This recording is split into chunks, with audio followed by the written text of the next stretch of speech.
Yo, what's up, man? It's me, Michael. Let's talk about risk. Everything in our life involves in risk. The minute you are born, already involved in risk. Right? The day you are born, involve risk. The minute you go to work, involve risk. Going to school, involved in risk. Right? Going to work by public transport is already taking a risk. Taking a train is a risk. So as you can see here, everything in life involving risk. Having babies is risk, getting married is risk, buying a house is risk. I tell you how risky life is. You're not going to get out of life. It's just that risky. So isn't it important that we learn more about risk, that we understand more about risk, and we know more about risk? And being said that, there are so many kinds of risk, right? But today I'm going to just share with you just two different kinds of risk.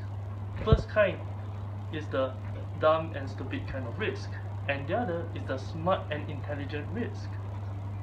Now, what is a dumb and stupid risk? Dumb and stupid risk is to go through things by hope that you can get more out of it. So what are the kinds of activity that involves with the stupid kinds of risk? For example, speculation, gambling, right? We are only getting by hope. Do you know the outcome? No, we go through by hope, assuming that we can win more. The assumption, the false interpretation that led us to misbelief that causes our demise.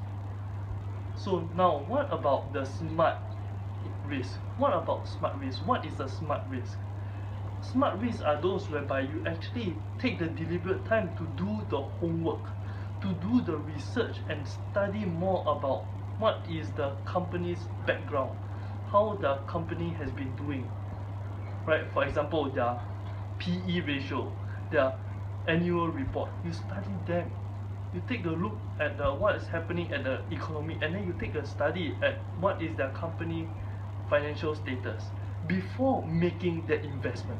That is a smart risk, whereby you actually take the necessary precaution to study out whether will it be a sound investment rather than a failure, go through by hope.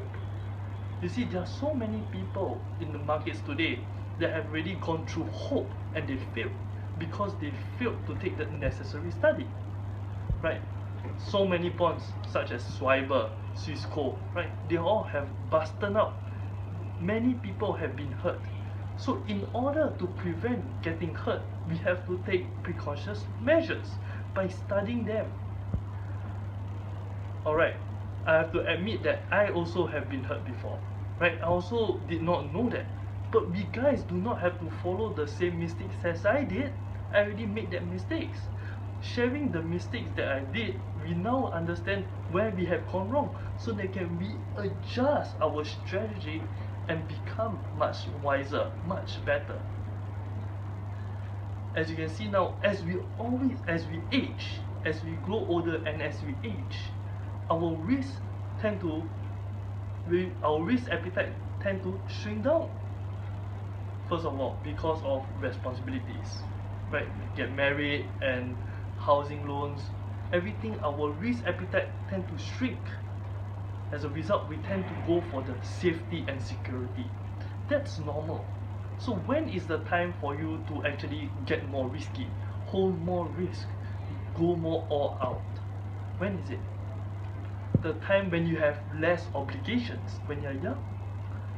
So start early, start young, when you have not much to risk, not much obligations, so that you can actually risk more. Alright guys, I'm Michael Tan and I'll see you guys soon. What's up, man? It's me, Michael. Alright, thank you for spending the time and quality watching the video.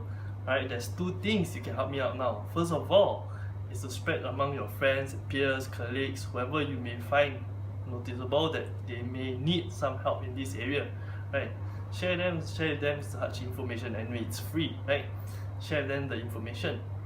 And secondly is to subscribe so that there will be more contents coming out. Alright? I'm Michael Tan and I hope that you find these videos great.